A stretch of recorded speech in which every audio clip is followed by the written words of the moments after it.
All right, we're flowing. And for those with well, actually, I say this. I was going to say those with a video would see we have a guest, but it's probably going to be in the title anyway, so it's not that much of a surprise. Um, I think we'll let David introduce himself. I know that I'm going to like David. We just met about 2 minutes ago. Just for the fact that the first thing you said in the guest form, husband, father, patriot. I think it was father, husband, patriot in that order, and that's exactly where my heart is. So I was very happy to read that. But Tara, I don't know if you want to jump in real quick and explain how you know David, or Yeah, David, just go ahead and introduce yourself. I'll give a quick intro and then I'll turn it over to Dave. And you stole my thunder, dude, because that was like my first thing too. Um, we met through LinkedIn. David reached out and was like, "Hey, like the work you're doing, let's grab coffee."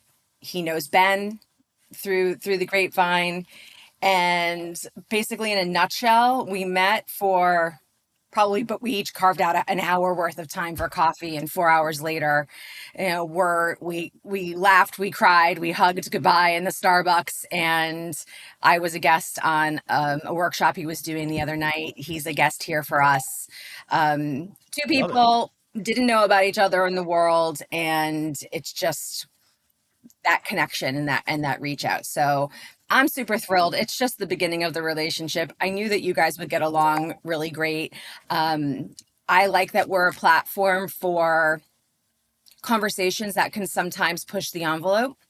And I think it's important that we shine light everywhere possible. So David has a deep, deep, deep why on what he's doing in his life. He's also an author of A Resilient Life, A Cop's Journey in the Pursuit of Purpose. Um, I can't wait to learn more about him myself today and for our audience to learn more about him.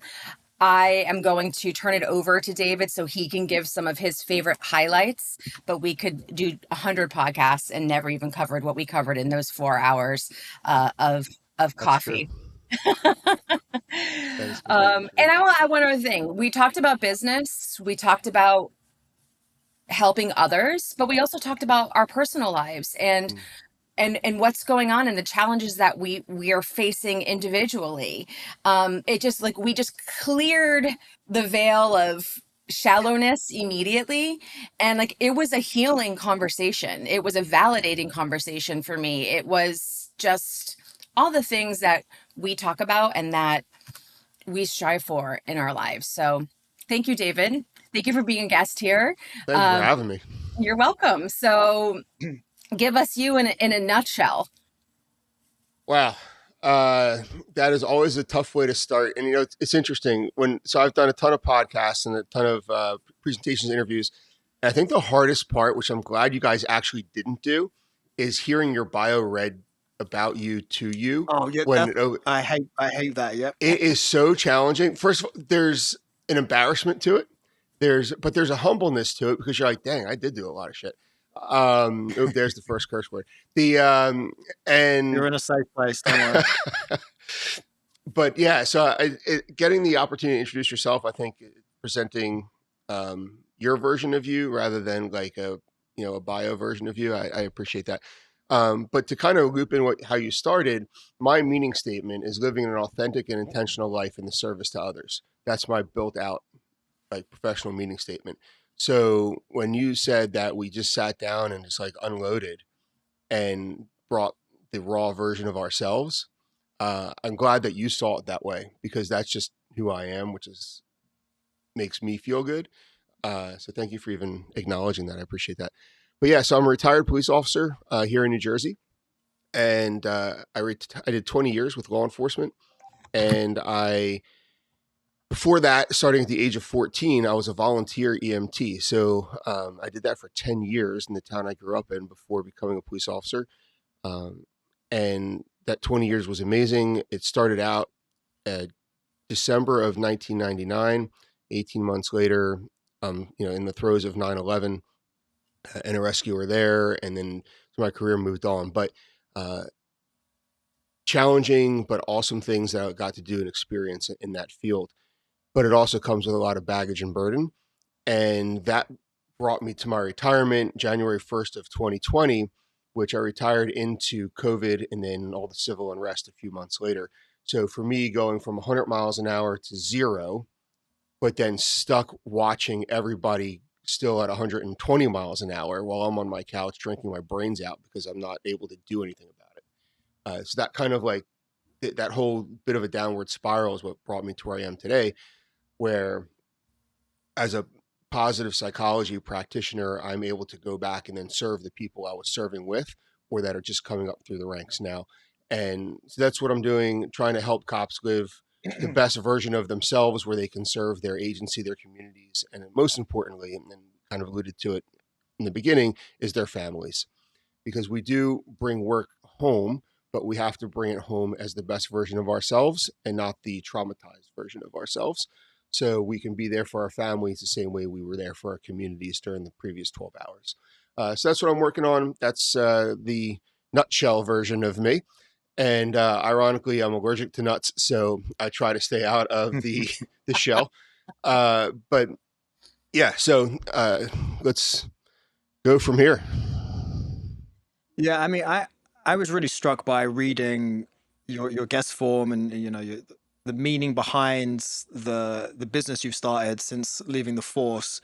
For a couple of reasons, one of my best friends in the whole world is a retired police officer, and I've heard some of the things that they've had to go through. But one thing that really struck me about had to have been about 14, 13, 15 years ago, maybe. A friend of mine, remember exactly where we were having this conversation at a wedding. It was right around the whole defund the police movement. A friend of mine was a police officer, and he was just kind of he was just unloading and just saying, no one understands the kind of situations we put ourselves in. They don't understand that we walk into something not knowing what is going to happen, thinking of our family back home. And it really struck me. And there is this unfortunate perception that, or it's not even a perception, it's just this kind of, you take people like yourself and people who go into a service like that, you just take it for granted and don't appreciate all of the baggage that comes with it, like you were saying. And I was just really struck by, you taking charge and saying, I'm going to help these guys and these women because I know what it's like for them to have to go through this stuff. And it's just a shame that society in a whole doesn't seem to appreciate the work that folks like you do. So, I don't even have a question off the back of that. I just wanted to, There's actually a just story lay I'd that out. love to insert into there, which I think would just enunciate what you're trying to say. When I retired and I found myself in this spiral, and just prior to retirement, found my gun in my mouth as well. So I've been down that route. I get it. But right after I retired and was trying to figure out how to do better for others, I reached out to this retired Navy SEAL who I saw on LinkedIn and saw the work that he was doing for the SEAL community, which was absolutely incredible. I'll throw his name out there. His name is John McCaskill. If anybody's interested in looking him up, the work that he's doing is amazing. And I reached out to him, didn't know the guy. I was like, I love what you're doing. How can I bring this to the law enforcement community? And his response was jarring to me. And this is, by the way, right in the middle of all of the chaos of June and July of that year, with literally the country burning down and our mostly peaceful protests. And so he says to me, dude, I can't help you. I'm so sorry. I was like, oh no, this is another person that's gone that direction. But really, from the SEAL community, like, if anybody we can relate to, it would be them. And he's like, nah, here's how it goes, buddy. Is the work that we do in the SEAL teams is we train not until we get it right, but until we can't get it wrong. And when we go out and do an operation, there is zero chance that anything that goes sideways is because of us or something we can't control. We've got it. We have 10 contingency plans built in. We go, we do our thing, and we go home. He goes, you guys are crazy. I was like, this is a Navy SEAL calling us crazy. He's like, you have no plan. You can train. Yep. You get your two times a year of qualifications for firearms. You get your once a year of domestic violence training. But you don't train for the actual mission. the daily stopping the car, the daily calls that you take. You're going into somebody's house you've never been in before, and when shit goes sideways, how are you getting out? You don't know where the exits are. You know how you came in, but what if that one's blocked? Now what do you do? So you are always in defensive mode. You have no plan.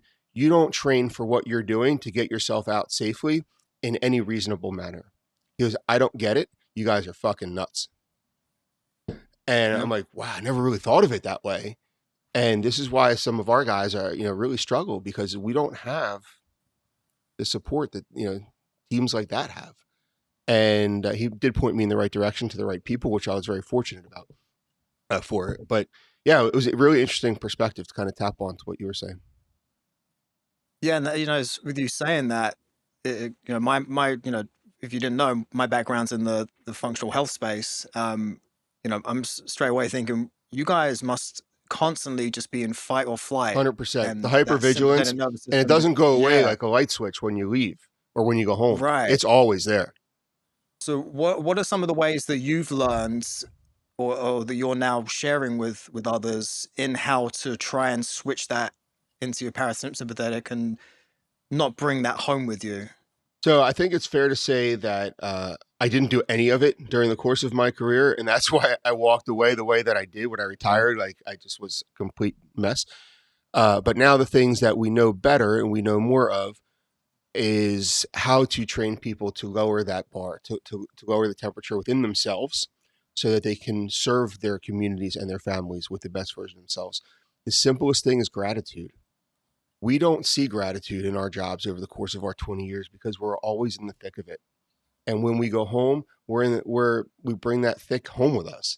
And we don't see the life that we've had, that we've built, and take a step back and just be grateful for those experiences. If you can find more gratitude, and I know some of it's cheesy, some of it's, check the box stuff, your gratitude journals, whatever, but the research shows that that stuff works. Not cheesy. Hmm. And so keep that gratitude journal. Do your 3 blessings every day at dinner with your family, when you're home with your family. We used to do sticky notes, and as I look out my office door in my home here, I can see some of the sticky notes on my kitchen sliding glass doors. And if you write down the 3 good things, your 3 blessings for that day, and you put them up as sticky notes in somewhere in your house where everybody passes by it all the time, it's just a stark reminder of things aren't that bad. And take a deep breath, slow down. Tactical breathing is very good too. I know, coming from the SEAL teams, the box breathing technique, 4 seconds in, hold for 4 seconds, 4 seconds out, hold for 4 seconds. You go around that. Do that for a couple minutes. That lowers your temperature immediately.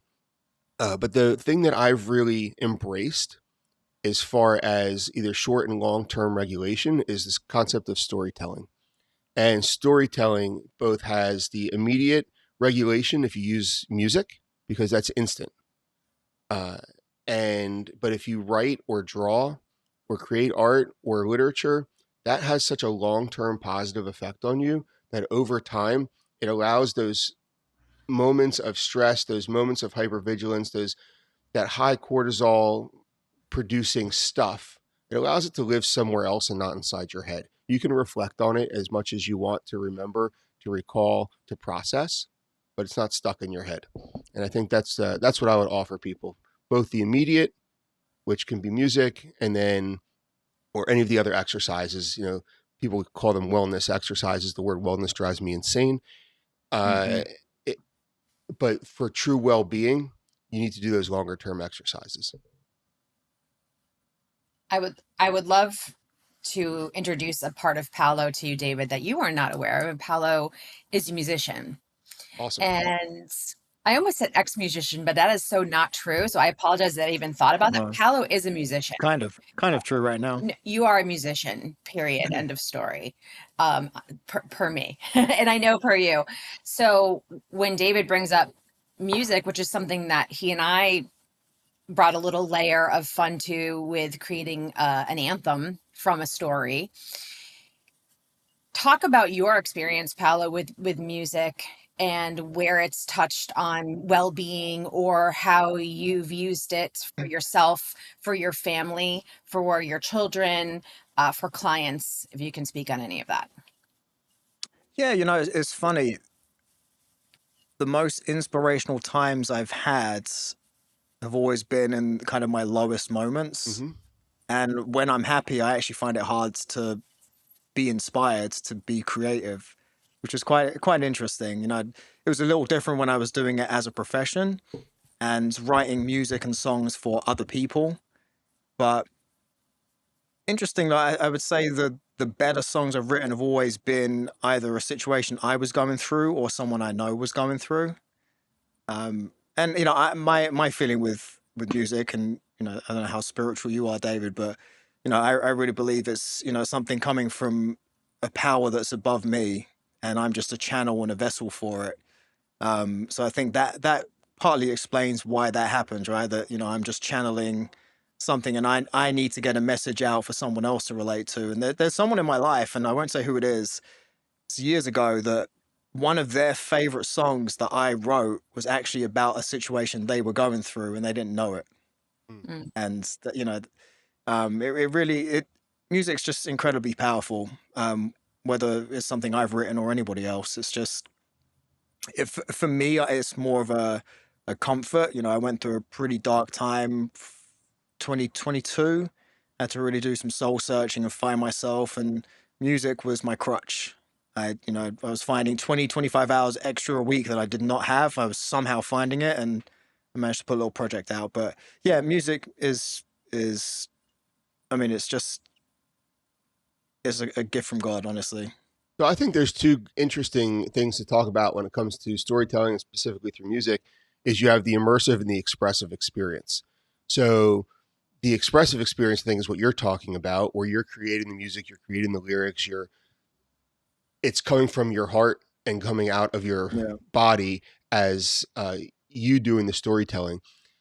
The immersive experience is just listening to songs, and I like to talk about that in the frame of use it to practice the pause. So going from work to home or home to work, when you're changing your environment, use music to allow your Mhm. heart and soul to change the environment with you, and you come to the next space different than you left the old space, and it allows for a softer transition, and it can prepare you for what you're walking into. Like when I was going to work in the morning, and I didn't, by the way, I didn't have any language for this at the time. This is all coming from post work education in this space. But when I would go to work in the mornings, I'd be listening to Metallica. I'd be listening to heavier metal. So we worked out as a squad before work. So I wanted to get that pump going in my head and in my heart before I even got there. So that was my drive in. And then my drive home, I'd be listening to more mellow, more relaxing, calming music, whether it was something my family related to, like James Taylor, a little Fire and Rain. But I always wanted to make sure I was coming home, not the work version of myself. And I think we can use music to try to bridge those gaps in our lives. I want to talk about the term turning it off. Mm. This is across the board, not even just for first responders, law enforcement. It's something that, especially with entrepreneurs, we talk about.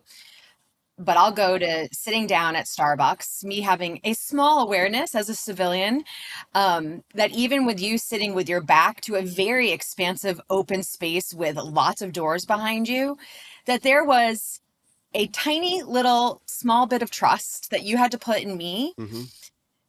We don't know each other. And I realized you weren't really looking over your shoulder or anything, but I felt this energy from you, and not in an overpowering way. And it's just like, is this uncomfortable for you? And like, I've got your back. Like legitimately, I had your back. Like I was aware of what was coming through the door. And this idea of turning off, I like where you talk about like the pause. Is it unrealistic to have an expectation that you turn this part of you, who you are, off, right? It's more of a transition or a refocus. But Dimmer I think a lot switch. of, yeah, people think like this expectation, it's like turning off pain or grief, like that there's just going to be this time when it's Doesn't no work that longer way. there, right? It just transforms. Yeah. So can you speak to the expectation and speak to our audience, and maybe if you're speaking to first responders around setting yourself up for success about what you actually expect from yourself and what loved ones and the people that care about you can expect or can support you in. Can you speak to that at all? Yeah, so it's interesting because the light switch I don't think has true on or off, and we talk about this in from a psychological perspective, and this comes from James Pawelski's research, the red cape and the green cape, and the red cape is you know, ameliorating people's problems. It's the justice side. It's the fixing things. It's the always being the light switch on 100% of the time. Where the green cape is not necessarily the light switch off, but more in the off position, where you're looking at things from a more rainbows and unicorns perspective, and always looking at the good and seeing the positives, which is great. But it doesn't work for cops. You're going to get yourself killed. So there has to be this balance, and he calls it the reversible cape. Uh, where you're wearing one cape but has two sides on it, and you have to know when to wear the green and when to wear the red. I look at it more as a dimmer switch where there's a sliding scale of how on you are or how off you are. I don't think, though, as first responders or in law enforcement, we can ever really turn it off. It's just not how we're wired and programmed, both naturally and experientially. So again, without getting too much into the weeds of the geeky science stuff, but the concept of neuroplasticity, I think, is a really important concept to address here. And we often talk about neuroplasticity in the positive use of habit formation and growing from a negative into a positive. But the reverse is also true. The same process takes place over the 20 years of 25 years or 30 years, however long you're in the business of your career, where all of those negative experiences become your new normal, and your body doesn't know how to react to that in a synchronous way. So your brain recognizes these things as normal behaviors or normal signs or signals, but your body doesn't react to it that way. And your unconscious doesn't react to it that way because it's not normal. It's not normal to go home and have dinner with your kids after you just put two parts of one person in a body bag. Like, that's just not normal shit. And the human brain is not wired to see that stuff. So there's no off switch. However, you can dim it down so you're not bringing it home with you, but you need to find a way to process it. I don't know if that truly answers your question, but the way you framed it from our time in Starbucks is, yeah, there is a trust that you have to build into the people that are around you. And I specifically said to you when we had that conversation that I need to learn how to do this. And all of these years later, I'm still learning how to do this. And trust is a huge part of that. I didn't know you from a hole in the wall when I walked into that restaurant, other than our conversation on the phone or through LinkedIn. But there was something about that immediate connection that we had, that there was a trust built in. On the other side of that, the trust is in, like, my wife, for example, she knows exactly where to sit when we go somewhere. She knows exactly where to stand. She'll even reference, hey, did you see the doors over there in the back? Like, so I know she gets it. I know she sees what I'm seeing or looking for what I'm looking for. So it's a different level of trust, but she still still allows me to have the responsibility of being the guardian.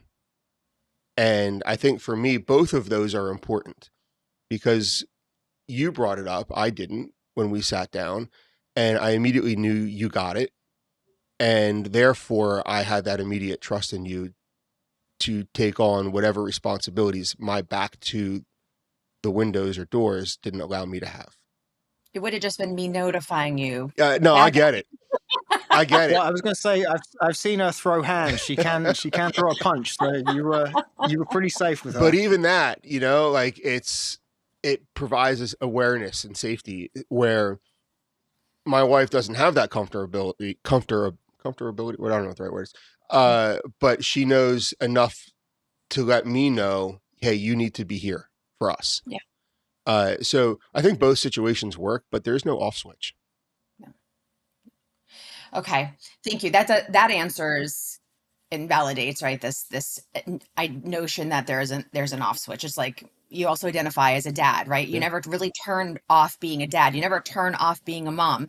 My mom is 76 years old. She's still my mom. Like, it doesn't matter how old I am or how old she is. Like, you just, when that is part of your identity, it's just not something that's turned off. It's part of who you are. Absolutely. It's I want to give a little quick disclaimer, and we don't really have to go deeply down this road, but the disclaimer is a conversation of that just does discuss some suicide conversation. So I almost have this guilty feeling right now because I don't remember, Paolo, your experience prior, but I feel like I brought the experience of suicide into the people closest to me that would not have had to go through that if they didn't know me. And I don't know why there's a weird guilt there of that. And I'm coming up on a 2-year anniversary for Mark's suicide. I am not a first responder. I am very grateful to the first responders that night when, I witnessed what I witnessed. When you said to me, like, our brain is not wired to see those type of things. I have very vivid memories from that night, but I would get really crazy dreams of really deformed things because my brain still has 100% blocked out what I actually saw. So while I did not do that for a living, I can relate in a civilian type way of having experienced what it looks like to see a body in some kind of abnormal form. And then that trickled down, like how it affected my mom, how it affected my friends, and Paolo being his true English self. I remember your message so clearly of like, my English nature leads me to want to give you space, but I know you, and so that's why I'm coming to you, right? Like, he shifted his normal way of support because he knows me as a person. And I think my point of bringing this up is people don't always know how to support. People don't necessarily understand what you've experienced, and they feel that because they haven't understood it, that they don't know how to support you. And you don't have to have experienced the trauma to be able to support someone through it. So I think my question from it is, how do civilians, people that love you, people that are friends with you, and people that don't even know who you are, how is civilians wanting to, especially in an environment and a temperature that's re-heightened again around law enforcement, and that's a whole other conversation, how do we make it okay to still support the people that are keeping us safe, even when there's some bad shit happening? That's a great question. I think that not reposting or retweeting or whatever the chaos, I had friends had friends that I thought were supportive of the work that I did. They're certainly supportive of me as a person. And they would reshare like a headline because I thought the headline applied to them and their thoughts. But then you read the article and you're like, really, dude? Like, what's going on here? Like, to me, that was hurtful. Is people that were pushing out other media that was truly anti-law enforcement. And I'm like, come on, man, like, do some critical thinking here. Defunding the police is not a good strategy. Like, let's figure out how to be more supportive and fix the problem instead of contributing to it. And I think that's the crux of where I find that I know that we're supposed to be, I'm supposed to be at least looking at things from the positive perspective, but some things just truly are negative. And for me, I think the lack of support and making that go away is more important than proactive support. And I think a lot of cops would say that because there's no doubt in my mind that the biggest, nobody hates bad cops more than good cops. So to think that we're on the same page as somebody that just beat the crap out of somebody on a curbside adjustment and now it's all over the news, Like, that's not okay behavior. And we don't want to see that either. But I don't need you to tell me how bad that is, because I hate it more than you do. I don't need your opinion. We also don't know what happened because it was a news media clip, right? Like, that's the other challenging part is, as a society, when these things do bubble up and the lack of support bubbles up, we actually don't know the story because we're seeing what people want us to see and we don't know the whole truth. So when it comes down to being supported, I think it's more of, don't pile on the rabbit. I don't need your proactive pat on the back. I really don't. I don't think most cops do. It's not why we do the job. We do the job because we want to help people. That's what's in our heart. No cop goes to work and wants to put a bullet in somebody. That's just completely unreasonable thought. So when that does happen, it hurts. And I believe that we don't need people piling on the rabbit as to why and speculating why. We don't know why. Let the investigation play itself out. But I don't need your proactive pat on the back either when something goes good. I know when I did good. That reward is good enough for me. So the support thing is actually, it's a weird conversation. But I think it's actually inverse and we don't think about it enough. Thank you for that. And I think having responsibility for anything that we're sharing, right? The headline, right? They're buzzwords. A lot of people repost without reading. Correct. And that's across the board Yes, on multiple any issue. subjects. So having a responsibility for what you're actually resharing. And then I want to go to like the human to human aspect. When I was guest and you wrapped up your workshop the other night, there was an ending slide that gave, I think, 5 different touch points on remembering, like the just calling to say goodnight. Could you talk about that a little bit? Because we really like our listeners to have very usable tools that they can use today, right? So we want to fix the political, social media environment. That's the much bigger thing. Yeah. But what can people today use and do? Like I would actually challenge our listeners right now to pick one thing that David's going to talk about right now and do that today. So can you share those? Yeah. So one of the things that I talk about, regardless of the presentation I'm giving, and the one that you're referencing that we did was a reference to storytelling, was a multi-hour, multi-day workshop. But the bottom line is, when you're trying to support somebody, buddy checks. In the law enforcement side or first responders, people call them radio checks because it kind of clips into 3:00 in the morning when you haven't heard from somebody in a while. You just call out their call sign and ask for a radio check to make sure they're still out there and they not falling asleep somewhere on the side of the road. But buddy checks are really important, and that's not just a first responder military thing. That's a life thing, and I'll get back to that in a second. But yeah, so buddy checks are important. They should and can be random, because if they're routine and they are expected, I think they're less effective, because it becomes another check the box item. It doesn't become authentic. And for me, authenticity of anything is really important because it just becomes more genuine. And then there's a great article out there and some research on a concept called Goodnight, Bro. And it's about just some tough dudes that you wouldn't expect to be in this process, but they literally call a buddy every night, different person every night, and like, just pick up the phone, good night, bro. And I added it in the slide, good night, sis, because we want to make sure that we're including everybody. But this particular research and article happened to be about guys, and it was such as a random thing, and it really caught my attention. I can't imagine the smile on my face if somebody randomly called me I haven't spoken to in a while and said, hey, just wanted to call and say goodnight.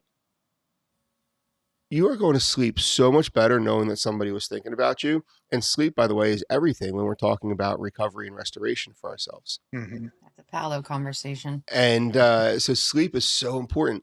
But a different way to approach that is grab a coffee with somebody. Or, in my case, hot chocolate. I don't drink coffee. Never had a cup of coffee a day in my life. Most people can't believe that.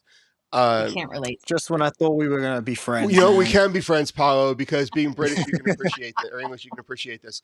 My wife's in the tea industry. So okay, we do a lot of tea in our house as well. But I'm a hot chocolate guy. Just knowing that somebody was thinking about you increases your well-being. And the inverse is also true. As somebody who is thinking about somebody else and expressing that increases your well-being. So it's good for both people. And so Mhm.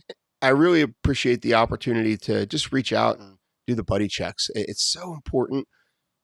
And in the concept of storytelling, you can have those high quality connections, even if it's a 3-minute call, and have a quick story. There's a story in there somewhere. Why'd you call? Oh, I was thinking about you because, and relate it to something. There's your story. Storytelling Yeah. of any form and shape is healing. Those high quality connections, those 2 or 3 minute phone calls, or the 30-second elevator encounter at the office are so much more effective to your well being than a long term weekend with a friend. That's what the research shows. Yeah. Well, yeah, it's really funny you saying that about the Goodnight Bro, because it was actually a social viral thing probably towards the end of Yeah. last year, where it was, wives and girlfriends filming their husbands, boyfriends, calling Yes. their friends to say goodnight. And, yes, it was funny here, But that it's came a out of a funny thing, research but paper.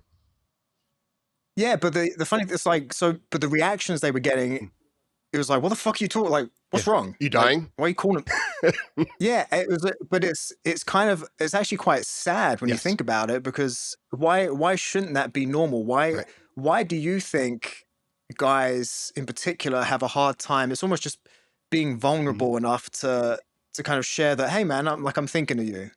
Why do you think guys in particular have a hard time with that? So I think there's varying reasons, some of which are probably more ingrained in us just as the male species, and dating back a Hmm. gazillion years to the whole hunter and gatherers concept. I think there is a biological component to men not being as pro-social, men not being as connected to other men, because even when you look in the animal community, grizzly bears, for an example, they do not associate with other male grizzly bears. They will only have their intimate relationships, bear their children, and move on to their next partner, right? Like they don't have male and male grizzly bear relationships of any. I just think that's animalistic nature. And we are animals as humans, and we are developed animals, and moved long past the grizzly bear. But I think there's part of that still in us, that natural uh, idea of just not being as connected to other men because of just procreation as a basis of being an animal. I also think States, what's that? especially in the United Hundred States. percent, 100%. And I also think that over time, as social issues have developed, that it has the idea of toxic masculinity that has grown in the last, I'll call it 10 years. I don't know. I actually think that pendulum is going to start swinging back. I've already seen it start to swing back a little bit in certain cases. I think that has pushed guys even further away from each other because they don't want to be seen, and oddly push guys further away from each other because they don't want to be seen as part of this male culture because it's not socially acceptable in certain conversations. So I think we've actually done more damage in that with that conversation than we did help it. So I think that's those two spaces where it's both natural and social construct that has driven guys away from each other. But I've in recent months and I'd say over the last year, I've really seen that shift started to swing, and I've actually seen these men's groups really starting to develop and thrive. I've seen conversations in spaces where the idea of pushing the concept of toxic masculinity has backfired. And those same people right now are going, hey, let's talk about this. This is probably not okay. We need guys to be talking to guys. And when I first saw that with this specific group, I won't mention, I'm like, whoa, there's a culture shift. And it was the same people that were on the men are bad bandwagon for the last couple of years.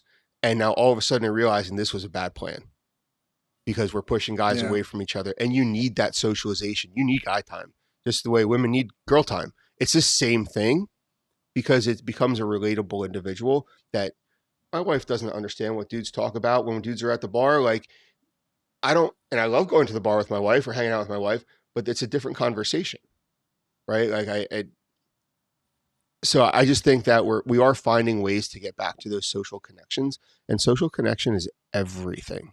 We need touch. We need heartfelt conversations with people that are just different but the same. And it's we need variety in our lives. So I think it's coming back. The whole Goodnight Bro thing I think is awesome. Uh, I've done it, and people are like, "What's wrong? You okay? You get the bad diagnosis? Like, what's going on here?"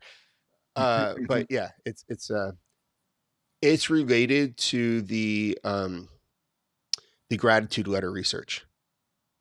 So the gratitude letter research is you write a letter to somebody that you're grateful for, and you go to them and you read it without explanation. So this was like the evolution of that was the Goodnight Bro concept. Yeah, I love that. It's like giving someone flowers while you still can. Exactly. Um, it's, and you know, you bring up the toxic masculinity, and that's a whole other tangent. My beef with that whole broad brush of a group of men, I've always highly disliked it because that label gets thrown at people who really don't I deserve agree. it. If you actually listen to what they're talking about, what they're trying to encourage other men to do is actually to be good men, stand up Right. men, have a brotherhood. But unfortunately, they get, brushed with that label. And it's very similar to me, at least, the way that police officers and Mhm. law enforcement are brushed as a whole because of something that's, put under a microscope. The amount of negative interactions between law enforcement and civilians is incredibly small when you look at the amount of interactions that happen on a day-to-day basis. And I think for people to try and shift their mindset, it's quite I'm a root cause guy. Yep. Is how I look at life. How do you think we got here? How do you think that we've put this extra pressure on men and women who don't need it? They're under enough pressure serving in the capability they are or capacity that they are. How do you think we got here? Why do we as a society have this broad opinion of law enforcement that's not actually accurate? So I think broad opinions in general, as you mentioned, are toxic, to use that word. Hmm. And I think we are just one microcosm of that. However, I blame media for a lot of it. And Yeah. I try not to go down the political rabbit hole, but I think media is a really bad source of information, ironically.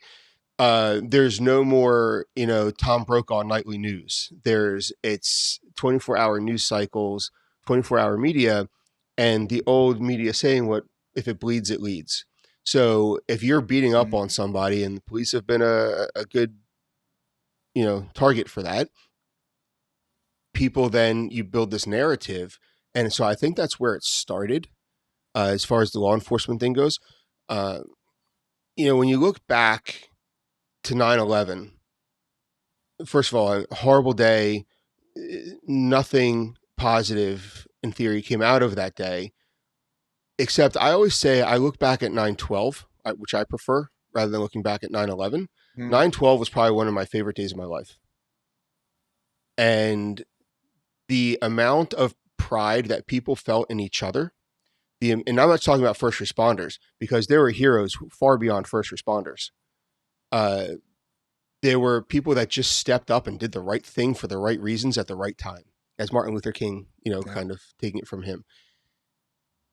And there was a flag on every doorstep. There was a flag on every front door of every business. The pride that we felt in each other through being American was such an amazing feeling. It was literally the favorite day of my life, other than my kids being born. But we've gotten away from that over time. And I'm not exactly sure where the turning point was. I think that it just became a convenient battle cry. Somebody had to be the victim. Somebody had to be the oppressor in certain people's languages. And the police were just an Hmm. easy place to put that, because there was one bad incident and they're like, all cops are bad. This is what they do now. 9/11, 9/12, that's gone. This is who cops are today. Somebody started that narrative. Somebody and many other people picked up the ball and kept running with it. So just like gratitude, where the more gratitude we find, the more gratitude we'll see, the better we'll feel, the reverse is also true. When we put out a narrative of hate, the more hate we'll see, the more hate we'll feel. Yeah. And so anything that's good is also bad, and vice versa. It's conceptually the same. It's the inferences that we put into it that change the narrative. So, yes, there's been a strong disdain for law enforcement. Have there been some public incidences that are absolutely horrific? 110%. I also think that some of them that we see as horrific, which mostly are, there's also narratives to those that people should take a step back and go, maybe that wasn't really how I thought it went, because the media said X, but the whole story is this. And I'm not going to bring up specific ones. I don't want to go that route. I think it's unhelpful. We'll lose every follower. What's that?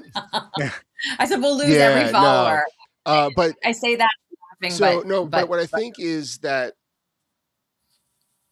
there needs to be a shift in the narrative. And I think it starts with the great things we're seeing on social media. And I'm not a big fan of the TikTok dancing stuff that cops are doing. I think it's a little silly, but it shows that they're human. When cops are out there on community days, let's blast that over social media.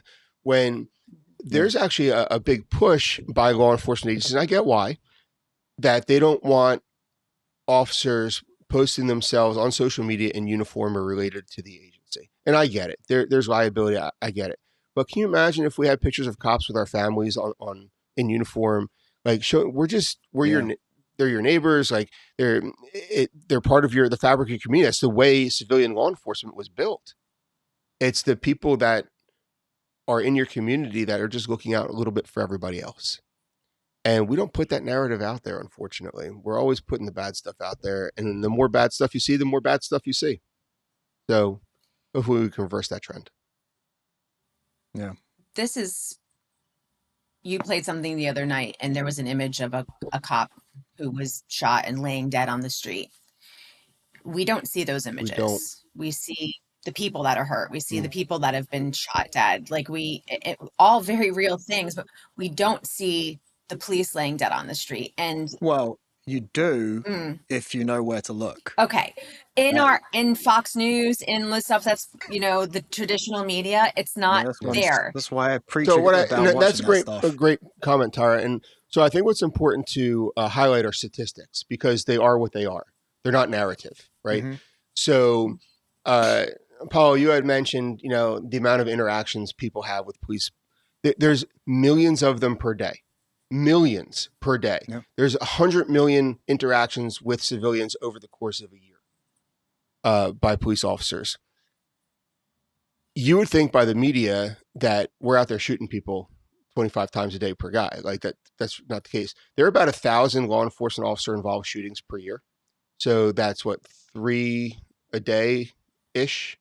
Only about 3% of those involve fatal encounters. So it's really minimum. And it's about 0.01% of the total interactions. So it's literally 1 in a million is how that shakes out. Yeah. Police officers are 3.8 times more likely to die by their own hand than they are on the street. So suicide is a huge issue. And there's approximately, I can tell you for 2025, there were, I think, 44 police officers shot and killed out of all the line of duty deaths. And there were almost 200 that took their own life. So we're losing a lot, but we're losing a lot more to the culture than we are into interactions. Now, on the reverse side of that, in 2025, there were about 90,000 police officers assaulted, which is up more than double from the past 10 years. So not everybody is losing their life to this stuff, but police officers are really getting hurt out there. And that's minimizing. Okay.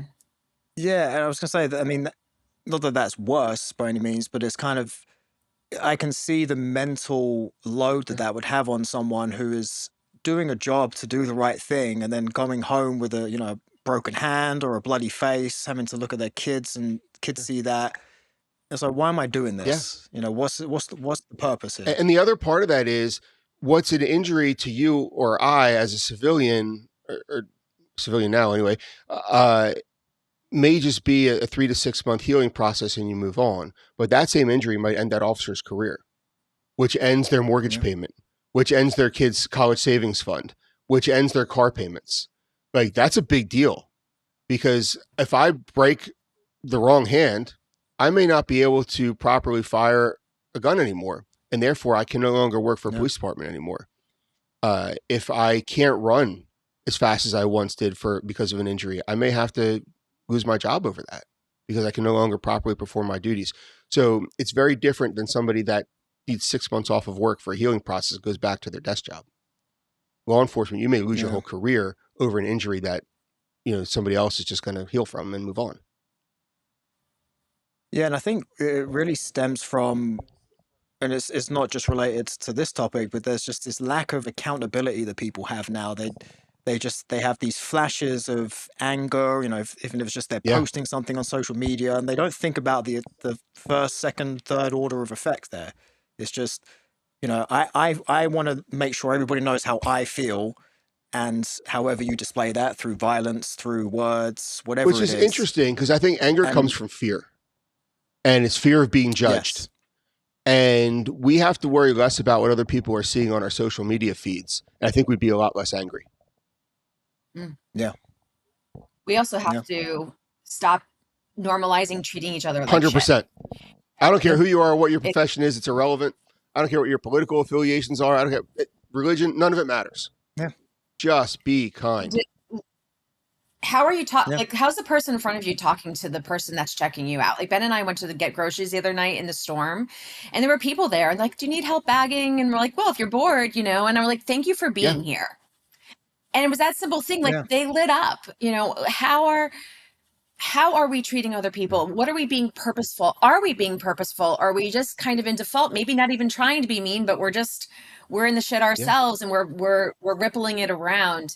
There's a great researcher, Chris Peterson, unfortunately passed away. I think it was 2011. He was one of the founders of positive psychology, and he framed up all of his work in 3 words: other people matter. And if we can just go through life thinking that other people matter, how much better off would we all be? Yeah. Yes. How are we? We talked about this the other on last podcast. We were talking about leadership. If you don't value your people, you're never going to be able to lead them with any type of heart. And then we're coming up on time, and I want to get last thoughts on, but I want to make sure that we touch on kind of your signature, your courageous optimism. Can you talk about that? Because I think that's a great place to leave our listeners' brains and our brains, because we talked about a lot here, some heavy stuff, some controversial stuff, and we could certainly have much more conversation. But let's bring it back to, with all of this in mind, with all of the little tools, with all of the little thoughts, and I'm going to challenge our listeners: if something rubbed you, dig in there a little bit. Why is it really rubbing you? What is it bringing up for you? Explore that a little bit in a safe, open-minded environment. And then talk to us about courageous having optimism. open conversations, by the way, candid conversations, even especially with people you don't agree with, I think is so important. We can all learn something from each other and come out of our corners a little bit, and meet somewhere in the middle. And if you don't have to agree, but at least understand and appreciate where the other person's coming from. So I appreciate that.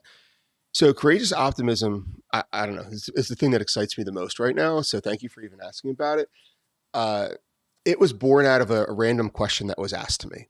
And my mentor, friend, teacher, Dr. Marty Seligman, who is, by the way, one of the most unbelievable psychologists on the planet. They see him in succession of like Aristotle, Plato, Freud, Marty. So it's just to have him in my life is amazing. And I am so grateful for that.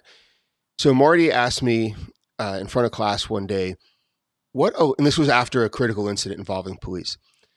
What allows police officers to run into gunfire when everybody else is running away? And I was like, oh boy, I don't know. Start training. I came up with 100 different things. He goes, no, what's the academic theory? I'm like, oh boy, this is so far out of my wheelhouse. And he challenged me to come up with one. And after months of work, I came up with Courageous Optimism. And we've talked about it a lot and we've put it together. When I came up with the phrase, I had to deconstruct it and explain it. So, Courageous Optimism has essentially three parts: it's self determination, so the moral will to do something or want to do something; self efficacy, the moral skill, having the right tools, whatever, however you define tools, but having those to be able to affect change, positive change; and then the courage to act in spite of the fear that you might have when you're doing it.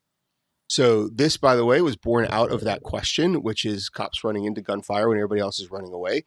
So it is built in that context. However, we can apply this to just life in general. So what are you determined to do? Do you have the proper tools, or can you build the proper tools to positively affect the change that you want? And then do you have the courage to overcome the fear that it takes you to do that? And we can apply that construct to literally anything that we do. It doesn't have to be the hero running into a building, whether it be a police officer, firefighter, whatever. This is, I'm having a challenge right now in my marriage. Do I want it to change? Do I have the tools, or can I find the tools, or have somebody provide tools to help us with that change? And do I have the fear? Do I have the courage to get beyond the fear of what does the end result look like? Maybe it's not the result I planned for, but it's still what's best for the situation. We can apply this concept to anything. So Courageous Optimism is certainly my platform. It's what I build a lot of my decisions off of, the lens I look through life through now. And so thank you for asking that question and allowing me to share that. No, you're welcome. I'm gonna let everyone give last thoughts, and then I'll take us out in a good way. I don't have any last thoughts. I just think that was a great conversation. I'd love, if we have more time, I'd love to do another Anytime. one. If you want to grab a hot chocolate with you at some point. I would love for you to just share where people can find more from you, where they can, where you're posting content, that kind of So I thing. do have a website. It's 64consultants.com, SIX, the number 4, consultants.com. And you can email me, David at 64consultants.com. Or LinkedIn is a place that is always, my content is always moving through there.